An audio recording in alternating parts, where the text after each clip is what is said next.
Welcome to the Big Mike Fund Podcast, where you'll learn about advanced wealth building strategies from real estate investing to creating massive ROI and secured retirement profits. So pour yourself a cup of coffee, grab a notepad, and lean in. Because Big Mike has got the mic, starting now. Welcome to the Big Mike Fund Podcast. I'm the Big Mike Zlotnick, and today it is my pleasure and a privilege to welcome back Yonah Weiss with Weiss Advice, right? It's a wonderful way to put it. It's great to be back. Happy to, when you have me on the program for the second time, the Weiss Advice is twice as nice, as I like to say. Yes, exactly. There's a lot of wisdom in what you bring to the table. So great to have you. And Yonah with Madison Specs, they are one of the leading companies in segregation in the United States. So before we jump right into the business, anything new and exciting in your world? New and exciting in my world. Well, right now we're actually doing this 10-day LinkedIn CRE commercial real estate challenge, which I do basically 3-4 times a year, where I just like to encourage people in the commercial real estate industry to use the platform more productively. And I love it. It's, we usually have over 100 people that participate each time. It's a free kind of program. Essentially, it's just accountability to post every single day for 10 days straight.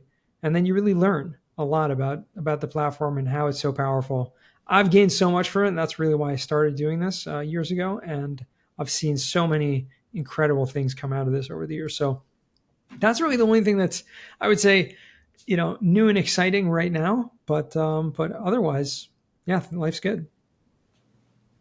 Yeah, thank you for your leadership. It takes a leader to get other people to get involved, get engaged. So thank you for that leadership. All right, so we've got the one big, beautiful bill in the United States, 100% bonus depreciation, not only restored, but made permanent. So how excited are you about that? That's straight tailwind to your business day in and day out. Very exciting. Very exciting indeed. I remember when the Tax Cuts and Jobs Act back in 2017 passed and first introduced, the 100% bonus depreciation, albeit it was temporary at that point, meaning it, only to the end of 2022. Well, at that point, I think cost seg in general got a huge supercharge. Everyone, even people that had no idea what cost seg was before that, they started to learn about it and realize how powerful the 100% bonus was. So yeah, we saw directly tangible results, the growth of our business over the past, 5-7 years, just because of that. And now with the new, now it becoming permanent going forward from 2025 on, I can always see great things coming out of this for our business, for sure. Have people started calling you a lot more? It's kind of been expected to happen, but there's been a lot of suspense. Passing a bill is not easy, and a lot of political movements that took place, and finally it completed. So now it's a law. So are you seeing live increase in activities, or this is more of it will happen? There's a high confidence, but it takes a little bit of time to get people up and rolling. A little bit of both, meaning I definitely see more movement right now. There have been a lot of people reaching out over the past few weeks since this has happened. And even prior to that, we've saw this coming basically when Trump took office. He promised, very early on that this was on his agenda, and, a lot of tax cuts and restoring all the things from the Tax Cuts and Jobs Act that had phased out and making them permanent. That was something that he ran on, and that was something that he promised early on. So we did see it. Obviously, it took time, had to go through the House, had to go to the Senate, the whole process. But, conversations that I've been having for the past 6 months have been, we are looking at this. We don't know if it's going to be retroactive. We don't know if it's just going to be going forward.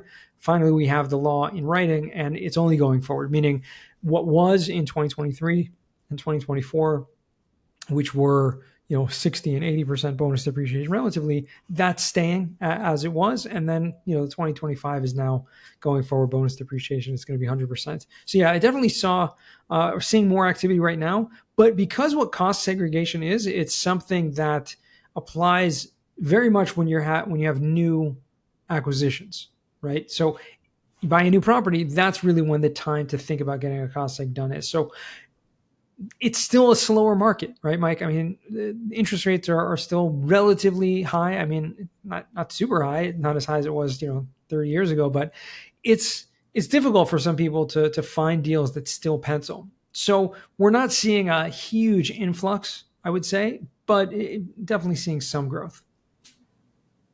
Yeah, I appreciate the wisdom. Today I was actually running a query on one of the AI tools and just asking for the wisdom of AI, how these commercial real estate markets recoveries functioned. And it gave me some thoughts that these recovery cycles usually are slower until the interest rates are meaningfully lower. Mm-hmm. So we're getting a little bit of tailwind, but no big momentum yet. So right. It's just going to be just I think a drop today in the rates very slightly. So that's always a good sign. In the Fed funds rate, maybe you're ahead of me. I didn't even pay attention. I think the market moved. Maybe 10-year Treasury. Sorry, 10-year Treasury yield could have come down, which is just as important as the Fed. In some ways, even more important that we see the longer end of the yield curve come down, because the shorter end is expected to happen. Whether it's Powell doing it at a slow pace or the next Fed chair, it's going to happen. We're waiting patiently, but that shouldn't be the only reason why someone invests in deals. I know you have a lot to do with funding and finding secondary sources of funding and things like that. So I'm sure people are still making deals happen, right? Well, I'll tell you this. So we definitely have a lot of people on a waiting list who want heavy depreciation deals in 25, right? So at this point, it's pretty clear and pretty obvious that we'd love to put a great cost seg on top of a great deal, but you got to find a great deal. So it's a little bit of finding the deal, then do a cost seg, then figure out how to get me more tax benefits. But I'll just make this one quick comment and we'll move forward. The 40% versus 100%, it's 2.5x.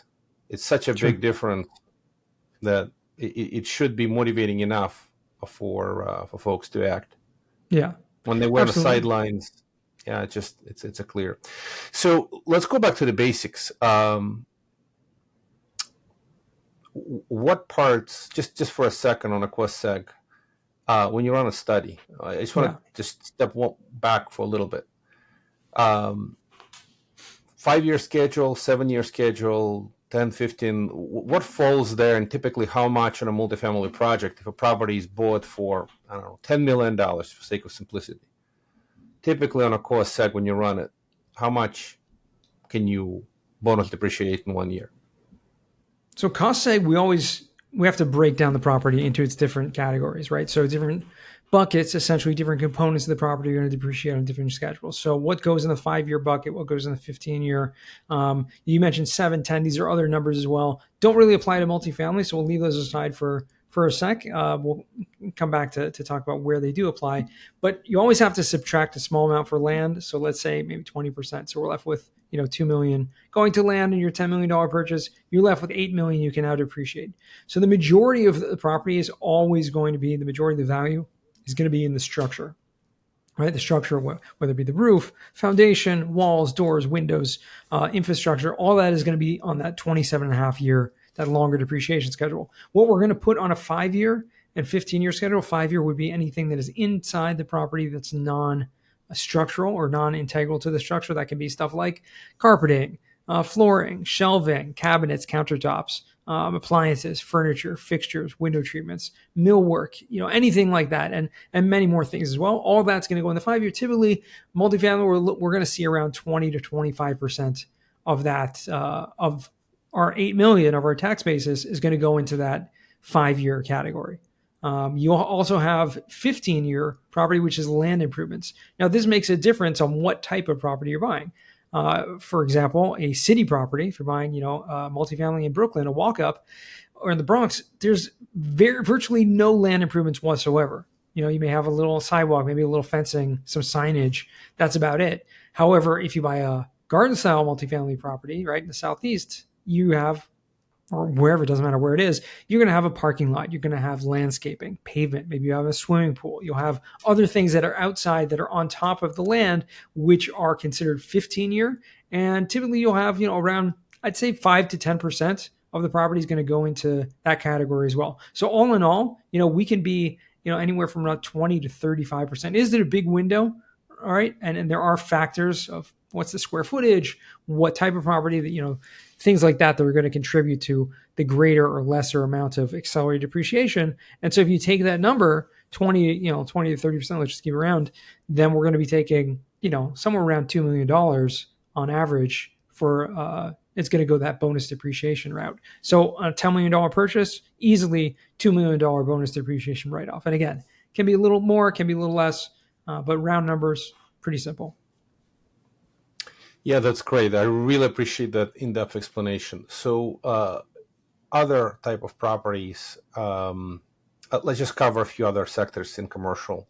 So if you're dealing with some kind of retail versus storage versus industrial, just curious, what are the big differences? They don't have Sure. as many inside parts.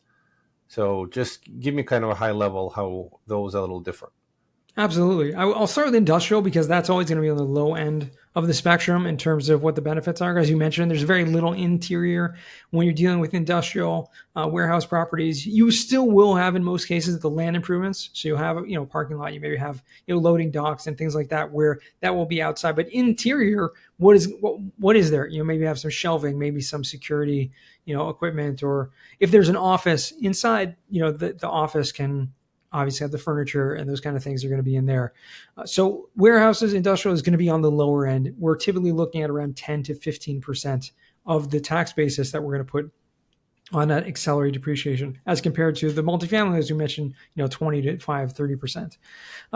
Then we'll go to self-storage, which really depends on the type of facility it is and some aspects of what is inside of it. So the type of facility, whether it's a walk-up, right, some, like a Cube Smart, like one of those big buildings like that, obviously going to have less because there's going to be less land improvements. There's going to be less interior things going on. Whereas if you have a spread out, self-storage park or something like that, landscaping where it's more like an office breakout like that, you will have, again, more land improvements. Again, the pavement, concrete, bollards, fencing, you name it, anything like that, as well as certain things interior. The biggest thing for self-storage is climate control. So if you have individualized, HVAC units in the storage units, which is pretty common, I would say, especially with newer build storage, it's almost always going to be the case.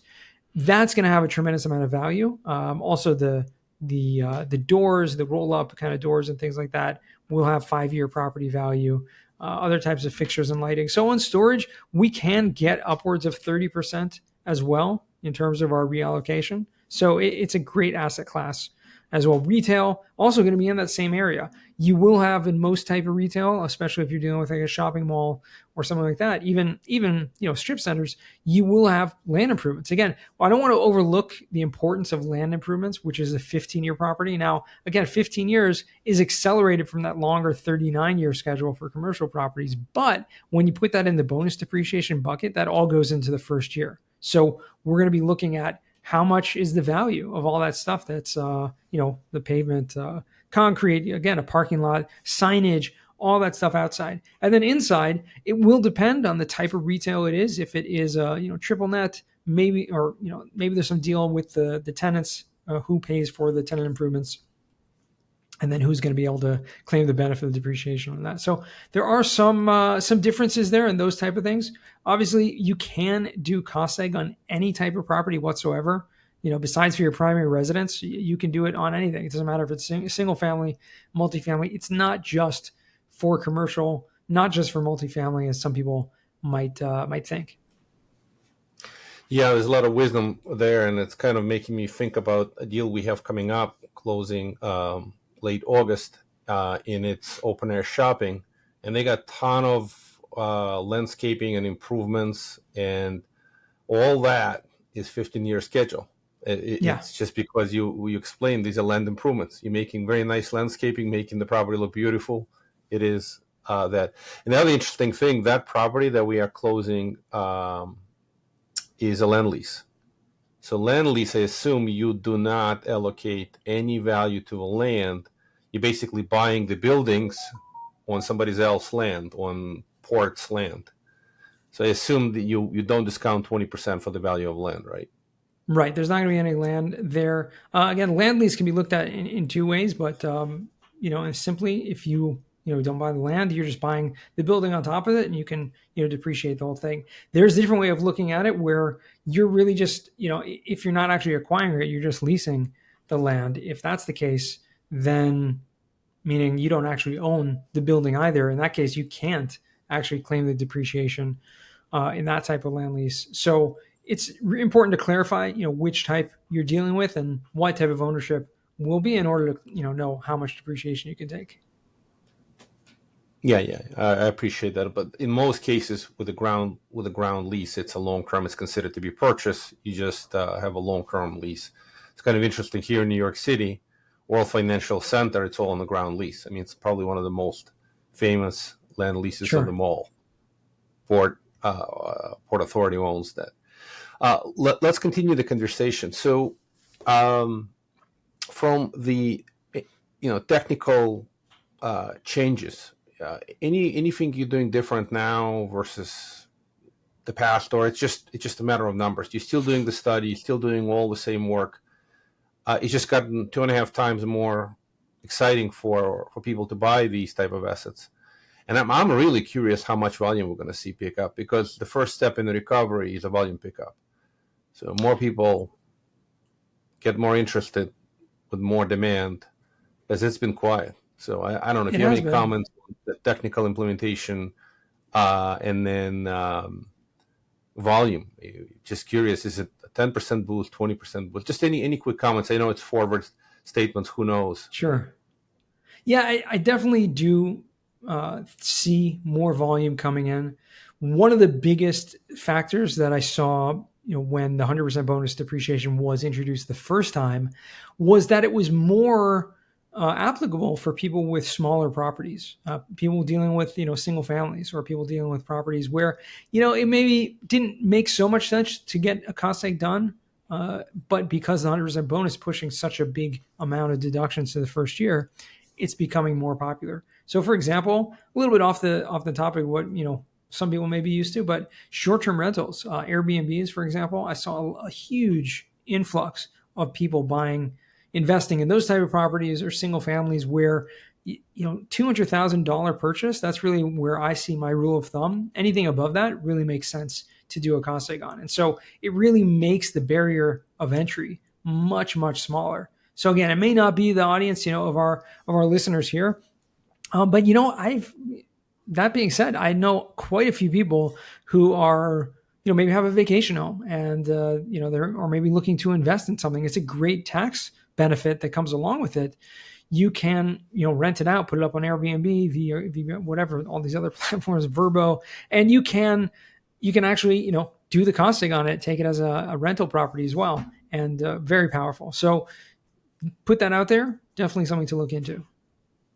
What's the cost of a cost seg? Just for comparison, of course, it varies probably with complexity of the exercise. But if you, I don't know, take a $10 million asset, maybe 100 doors, kind of 100,000 a door, maybe garden style, not really expensive market, versus $200,000, $300,000, $400,000 Airbnb, versus, I don't know, some open air shopping strip center. Just Right. curious, what does this thing cost for the sponsor or the operator to do the study to get the tax benefits? Sure. So we have a flat fee, based on the size and scope of work of the property. It is a sliding scale. So our starting point for single family homes, which is like the lowest end of the spectrum in terms of size of the property and scope of work, is currently, the time of this recording, I should be very current, it could go up in the future, who knows? But right now we charge around $3,000 typically for a full engineered study. So again, even if you're paying $200,000 for a property and you may be getting like a $40,000, $50,000 tax benefit, the $3,000 cost of getting it done, which in of itself is a business expense tax write-off, is almost insignificant.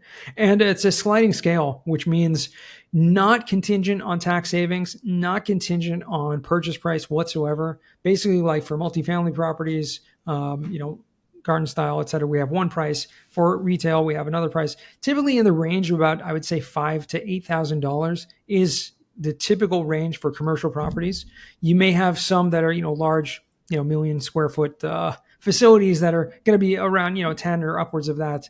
But I'd say 90% of our commercial properties are going to fit in that $5,000 to $8,000 window. So yeah, it doesn't matter if it's a, 300 unit multifamily property, it's going to be in that window. So yeah, huge benefit. And the benefit, obviously the tax benefit, is proportional, meaning the more you spend on the higher the purchase price, the more benefit there is. Because if getting the study done is going to cost you $5,000, whether it's a 100 unit, bought for $10 million, or it's a 300 unit bought for $50 million, if the cost of the costing is going to be essentially the same, it's the benefit, the tax write-offs are exponentially greater.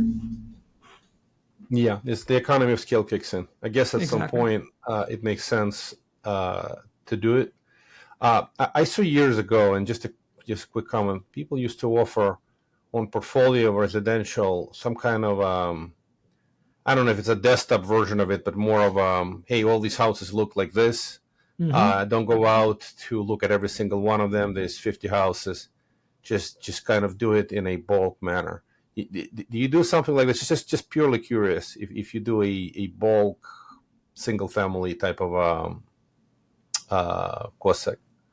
Sure. Yeah, there definitely is something like that exists. We do something similar in specific situations. It's not something obviously that we're going to offer for every small portfolio, but when you do have a larger portfolio, especially if the properties are very similar, if they're in the same locale, if they are, obviously if they're built in the same, development, that's a no-brainer. But even if they're just, in the same zip codes or similar locations, similar builds, then it's much easier to do it. Yeah, you can do basically like a comparison cost seg, where you're going to do a study on one or a few of the properties and kind of use like a rule of thumb based on that, or an averages, and to come up with the whole thing. And that is recognized by the IRS. There are several versions of the cost seg that are recognized, and it's lesser version, I would say, not as authoritative as the quality engineer based study, where an engineer is seeing every single location, et cetera. It's a little bit different, but still recognized, and obviously more cost efficient. Yeah, and I appreciate that. It's just that's the good news, is the sophisticated organization like yours could come up with an elegant solution. And I really like the range. It's not that terribly expensive. For some reason, I was thinking if you really scale the property up, the cost really scales up, but it doesn't. That's the beauty about this. So there's a great economy of scale once you reach certain threshold. Are there sort of any like pitfalls or negative things or concerns that folks should think about? Because this you and this a bunch of other organizations, right? And people make a decision based on experience and kind of know, like, and trust, and you have the in-depth expertise. So when folks are considering cost seg shop, what's really important? What adds value versus a lot of people selling their services? And I've heard this story so many times, and it's almost like, how do you pick? And people pick one and they stick with one. And then I'm just curious, any pitfalls, any advantages that you have over other folks? Sure. Like you said, the know, like, and trust factor is huge, especially when you're dealing with other types of, partners and vendors or what have you. Some people see vendors, including cost seg as just a commodity, right? It's just, hey, this is something I got to do. I'm going to get 3 quotes. I'm going to go with the cheapest one. That's all. Now, if they are all comparable type services, and that may be a smart way to view it. But certain factors obviously are going to be important. Number one, you want to make sure that this is a company that is, can be vouched for, right? They've been around long enough that that they're not just some fly by night. And believe me, I've seen in the years that I've been doing this, several companies kind of open and close trying to do this. And unfortunately, some that were not so honest and doing it the right way, which is unfortunate to see. And I've seen some people get burned that way. People come to me, hey, I got this done by this company and it really doesn't look like it's professional. I'm going to have to pay you to do it a second time because we want to make sure that it is compliant. And that's the second thing, which is probably the most important, is you want to make sure it's compliant. It fits with, audit proof, essentially. If you ever get audited, anything dealing with taxes, you want to make sure that you're doing it 100% correct, because to get audited and then have to pay penalties and fines for doing it the wrong way, no one wants that. And so you want to make sure that that's something that's included in the cost of your cost seg, is that audit defense, that audit protection if you are to be audited. And then what is the track record of the company? Our company, Madison Specs, has been around for over 20 years. We've done over 40,000 cost segs across all asset classes in all 50 states. And so you want to make sure that you have someone that's, if I do get audited, what's going to happen? Are they going to defend it? Is it going to pass? And we have a 100% record with that as well. So those are probably the two most important things. And then obviously, I'd say something a little less important, but you want to make sure the person doing the cost seg has a very big, beautiful beard. I think that's important. I really do. That's a wonderful requirement. I concur. I certainly concur. There's a lot of wisdom in that. So thank you for sharing that. Any favorite win stories in COSAC? Just a couple of, I guess, lightning round questions. Yeah, the biggest wins for me are always people who didn't know about cost seg beforehand and were stuck paying very high tax bills, and then did a cost seg and paying little to no taxes. So I always like to go back to a story with a guy who was a real estate broker out in California, one of the most successful real estate brokers in his county, making seven figures. And he came to me, he was paying, easily $400,000 to the Uncle Sam every year. He was writing a check. And he also invested in real estate, which means he had rental properties. He just never knew about cost seg. He learned about it, reached out. We had a property, and this was back when the 100% bonus depreciation still applied. He bought a multifamily property for around $4 million, and he was able to take a $1 million tax write-off, bonus depreciation deduction from that one property. He had several properties, but just from that one completely wiped out his tax liability. So instead of paying $300,000 in taxes, he paid zero that year, and he was able to use that to put a down payment on a new property, a new rental property. And so that's always, to me, those are the biggest wins, where people who are doing it the right way, they're able to take those tax benefits, they know what they want to do with it, they're using that money to reinvest, to grow their wealth much faster. And really, that's really what it's all about. Yeah, this is very touching and personal, so appreciate you sharing. Do you have best advice for CRE owners in 2025 and beyond? Is there anything simple that comes to mind other than engaging Madison Spec to do a cost segregation study? So any other practical advice from any recent developments or your wisdom over the years?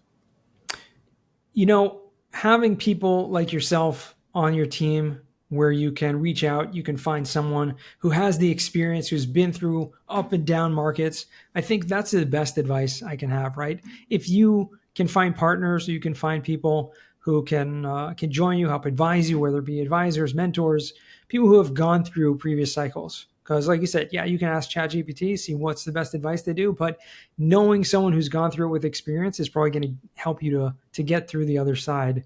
I think that's probably the best advice I have.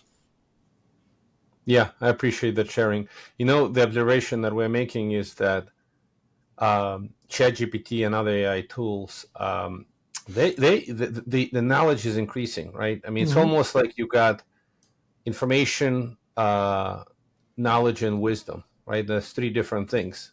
The wisdom comes with years of experience, and wisdom is the last degree You can get information. You get information and knowledge from these systems, but the wisdom is not there yet. They're saying this is the maybe next generation of really intelligent AI where it will have the wisdom, but not yet. So at least us humans do have that element of. So yeah, I agree with you. I appreciate you sharing that. What's the best way for folks to reach out if they wanted to connect with you? I know you're all over LinkedIn, but just how would folks reach out? Yeah, I mean, that's the best way. Social media is, I'm very active, as you mentioned, LinkedIn, active on the other platforms as well. You can always go to YonahWeiss.com. You can, if you want, we always offer a free upfront estimate for any property. If you're looking to get a cost take done, happy to help. Feel free to reach out any of those avenues. But do me a favor, as I always mention, if you go to one of those platforms, whether it be LinkedIn, Instagram, X, whatever, don't just hit that follow button. Take 10 seconds and write a little note and let me know that you heard this, and definitely be happy to help. Thank you, Yonah. This is very engaging and full of wisdoms, and I appreciate you coming back on the podcast, and looking forward to coming live on the LinkedIn live, which you're doing, which is interesting too. It's kind of all this requires engagement. Engagement makes all the difference. These social media platforms, without engagement, they're nothing. With engagement, they can add a lot of value. So appreciate that. Awesome. Thanks for having me back. Thank you for listening to the Big Mike Fund Podcast. To receive your copy of Mike's How to Choose a Smart Real Estate Fund book, head to BigMikeFund.com or visit Amazon and type Mike Zlotnick. Keep listening and keep investing Big Mike style. See you on the next episode.